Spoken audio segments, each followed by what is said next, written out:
they are accompanied by what's called a court order or judicial warrant. In essence, the federal immigration authorities have to show that there is probable cause. And what they have done now in the past year is changed their form, created a box, ICE, Immigration Customs Enforcement. We have determined that there is probable cause, and therefore we want you to hold the person.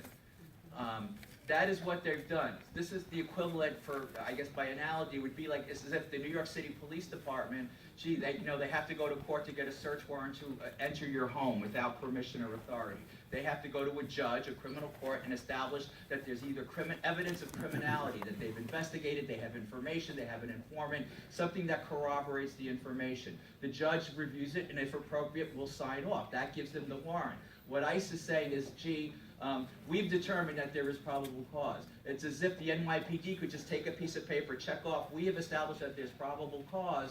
They don't need to go to court, they don't need to have a judge review it, they could just come into your house nilly-willy as they please.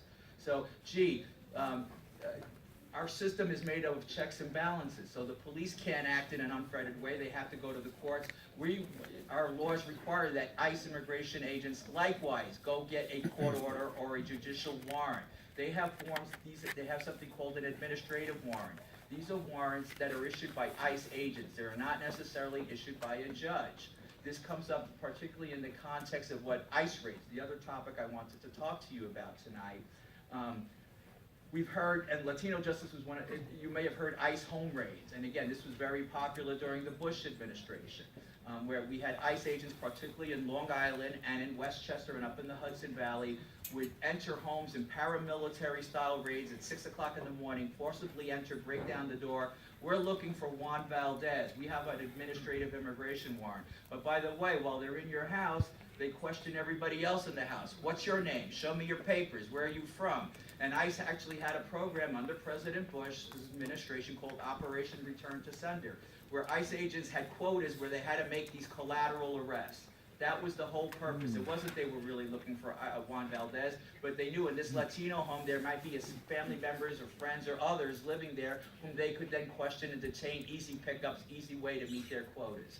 So Latino Justice back in 2007 brought a lawsuit which eventually was settled and requires ICE to acknowledge that they cannot utilize forcible entries. Does that mean that it's not happening in today's day and age? Unfortunately, news accounts raise the question if in fact whether they continue to engage in this type of action. I bring up ICE raids because we just heard news account this week. There were, again, some little combination of misinformation and also, but some immigration enforcement activity was going on. There were reports of ICE raids in upstate in Hudson, New York, which is actually in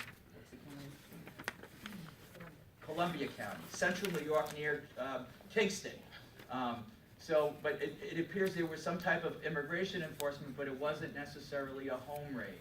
We've heard in California that there were targeted enforcement activities where a great number of individuals were arrested.